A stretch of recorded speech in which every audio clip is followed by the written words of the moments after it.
السلام علیکم ورحمۃ اللہ وبرکاتہ۔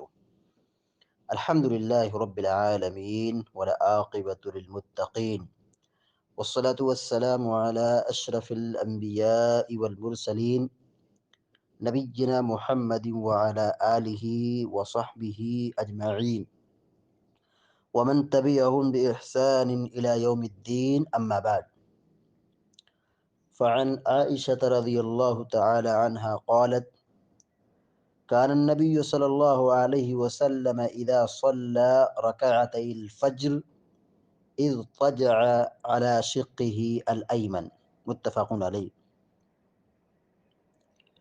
ابھی آپ کے سامنے بخاری اور مسلم کی ایک چھوٹی سی روایت پڑھی گئی ہے۔ ام المؤمنین حضرت عائشہ صدیقہ رضی اللہ تعالی عنہ بیان فرماتی ہیں، كان النبی صلی اللہ علیہ وسلم اذا صلی رکعتي الفجر، کہ اللہ کے نبی صلی اللہ علیہ وسلم جب فجر کی 2 رکعت سنت پڑھ لیتے،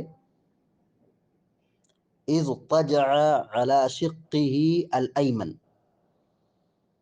تو آپ اپنے دائیں پہلو پر لیٹ جاتے تھے۔ صحیح بخاری اور صحیح مسلم کی اس روایت سے یہ بات معلوم ہوتی ہے کہ فجر کی 2 رکعت سنت کے بعد لیٹنا، دائیں پہلو پر لیٹنا مسنون اور مستحب ہے۔ سیدنا ابو ہریرہ رضی اللہ تعالیٰ عنہ بیان فرماتے ہیں، جو السنن الکبریٰ البیہقی کی حسن درجی کی روایت ہے۔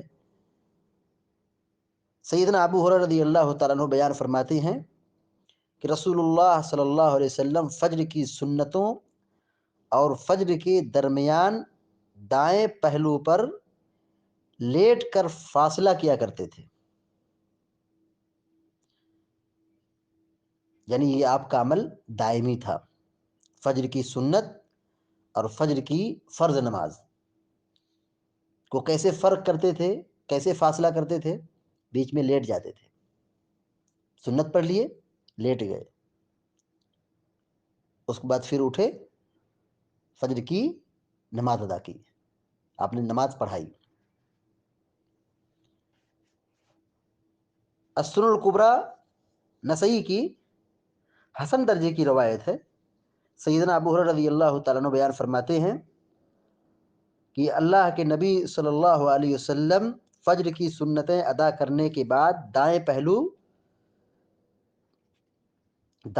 پر لیٹ جاتے تھے، پھر اٹھ کر بیٹھ جاتے۔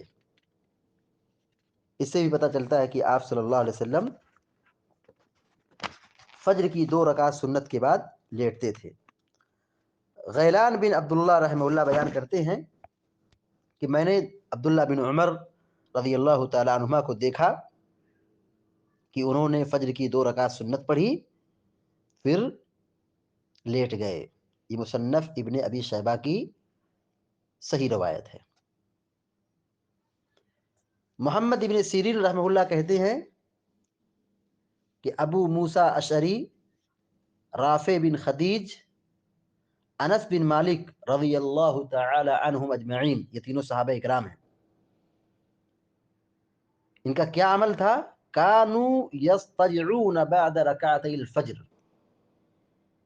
یہ فجر کی 2 رکعت سنت کے بعد لیٹ جاتے تھے، اپنے دائیں پہلو پر لیٹ جاتے تھے۔ امام ترمذی رحمۃ اللہ علیہ اپنی کتاب سنن ترمذی کے اندر لکھتے ہیں کہ بعض اہل علم کی رائے میں یہ عمل مستحب ہے، یعنی ایسا کرنا مستحب ہے، یعنی اس پر اجر ملے گا، ثواب ملے گا۔ امام اسحاق بن منصور رحمہ اللہ فرماتے ہیں کہ میں نے امام احمد بن حنبل رحمہ اللہ سے پوچھا، فجر کی سنتوں کے بعد اپنے پہلو کے بل لیٹ جانا کیسا ہے؟ امام احمد بن حنبل رحمہ اللہ نے فرمایا، اگر سنت کی اتباع کا ارادہ ہو، اگر کوئی شخص اتباع سنت کے جذبے سے، ارادے سے ایسا کرے تو کوئی حرج نہیں۔ امام اسحاق بن راہوی رحمہ اللہ فرماتے ہیں کہ لیٹنا مستحب ہے، لیٹنا مستحب ہے، اس کے ترک کرنے میں کوئی گناہ اور کوئی حرج نہیں ہے۔ خلاصہ کلام یہ ہوا کہ فجر کی 2 رکعت سنت کے بعد اپنے دائیں کروٹ، دائیں پہلو کے بل لیٹنا سنت سے ثابت ہے، صحابہ کے عمل سے ثابت ہے، محدثین سے ثابت ہے، لہذا ایسا کرنے میں کوئی حرج، کوئی غلط کام نہیں ہے۔ بسا اوقات کچھ لوگ عجیب سمجھتے ہیں، جبکہ یہ کوئی غلط کام نہیں ہے، بلکہ یہ عین سنت ہے۔ اللہ تعالیٰ سے دعا ہے کہ اللہ تعالیٰ ہم سب کو، آپ سب کو نیک عمل کی توفیق عطا فرمائے، آمین یا رب العالمین۔ وصلی اللہ علی نبینا محمد وسلم تسلیما کثیرا، والسلام علیکم ورحمۃ اللہ وبرکاتہ۔